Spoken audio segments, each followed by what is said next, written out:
SED class के section में आपका हार्दिक स्वागत है। तो आज हम समय को बर्बाद न करते हुए हैं पहला वीडियो में चलते हैं, ये पार्ट। तो आगे चलते हैं हम लोग इकोनॉमिक्स को पहले टॉपिक पर कि व्यष्टि अर्थशास्त्र क्या होता है। माइक्रो इकोनॉमिक्स को बता दें। माइक्रो इकोनॉमिक्स में व्यष्टि अर्थशास्त्र आर्थिक विश्लेषण की वह शाखा है जिसमें व्यक्तिगत आर्थिक व्यवहार का अध्ययन किया जाता है, जैसे एक उपभोक्ता, एक उत्पादक, एक फर्म आदि। तो सेकंड में आता है आर्थिक क्रियाओं के प्रकार, यानी कि kinds of economics activities. Kinds of economics activities. तो इसको बता दूं, जैसे कि आप देख सकते हैं इनके 4 मुख्य प्रकार के होते हैं। यह मुख्य 4 रूप से हैं। पहला में आता है उपभोग को बता दो कि व्यक्तिगत तथा सामूहिक आवश्यकताओं की संतुष्टि के लिए वस्तुओं और सेवाओं की उपयोगिता को ही उपभोग कहा जाता है। जैसे मैं उदाहरण में बता दूं, कपड़ा पहनना हो गया, भोजन करना हो गया और जल पीना हो गया। ये सभी क्रियाएं उपभोग के में कहलाती हैं। और दूसरा में आता है आपका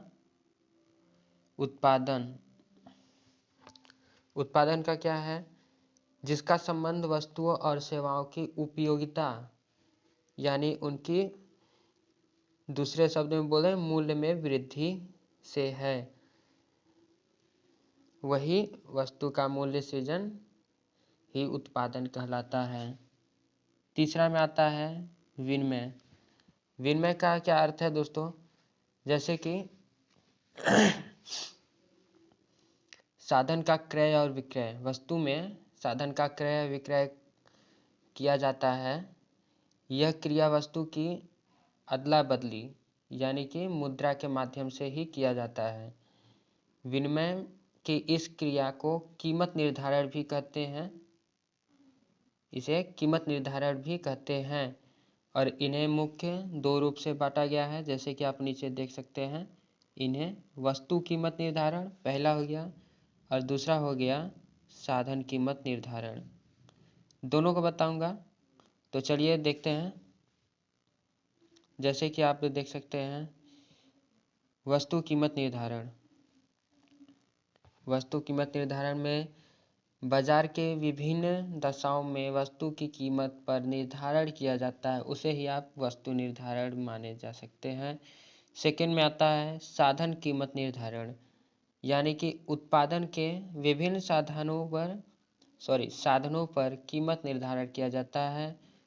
उनके साधनों पर मूल्यों का निर्धारण किया जाता है, उसे साधन कीमत निर्धारण कहा जाता है। और आपको चौथा टॉपिक है निवेश क्या होता है। जैसे कि आप देख सकते हैं, देखिए, जिसका संबंध भविष्य में वस्तुओं तथा सेवाओं के उत्पादन का रूप यानी कि पूंजीगत वस्तुओं के उत्पादन से है, उसे ही निवेश कहा जाता है। जैसे कि आजकल के न्यू फॉर्म में देखा जाए तो स्टॉक हो गया और अनेक प्रकार के आते हैं। तीसरा टॉपिक पर देखा जाए कि आर्थिक विश्लेषण। आर्थिक समस्याओं का उत्पन्न क्यों होती है, ये मेन टॉपिक है दोस्तों। इसको आप जरूर देखिएगा ध्यान में रखते हुए। तो आर्थिक समस्या क्यों उत्पन्न होती है। Why does of economic problem arise? Okay, तो इसका हो गया, ये आपको आर्थिक समस्या उत्पन्न होने के प्रमुख कारण निम्न है। जैसे कि नीचे में आप 3 देख सकते हैं, तीनों का है। जैसे पहला में आता है सीमित होना, दूसरा में आता है आवश्यकताओं का तीव्रता में अंतर होना, उनकी तीव्रता यानी कि दूरियां हो गई और सब हो गया।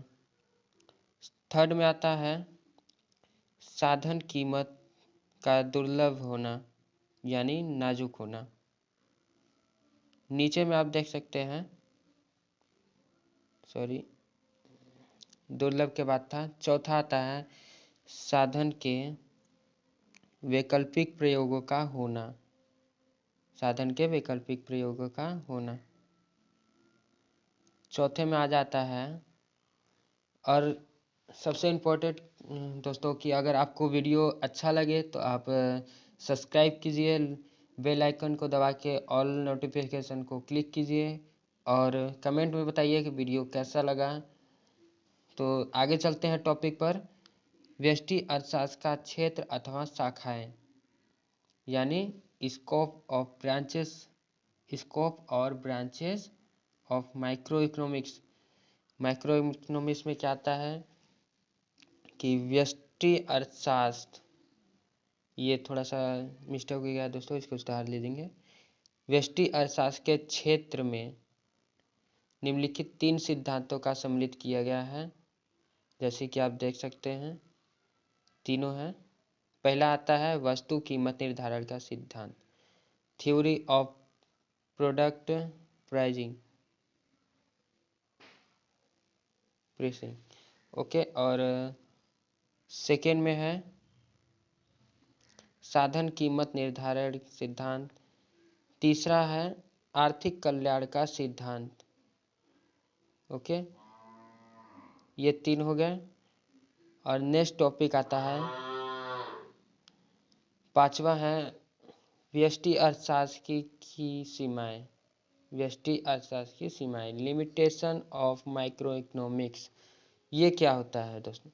व्यष्टि अर्थशास्त्र का महत्व असीमित होता है, कि व्यष्टि अर्थशास्त्र का महत्व असीमित होता है, लेकिन सत्य में देखा जाए तो व्यष्टि अर्थशास्त्र की उपयोगिताओं कुछ क्षेत्र तक ही सीमित हैं, यानी कि उनकी उपयोगिता कुछ हद तक ही सीमित है, उसके बाद असीमित में, फिर उसके बाद सीमित हो जाती है। तो वीडियो को कैसा लगा आप आगे कमेंट करके बताइएगा, और नेक्स्ट पार्ट देखने के लिए आप नीचे दिए गए डिस्क्रिप्शन पर क्लिक कीजिएगा। और तब तक के लिए चलते हैं। जय हिंद।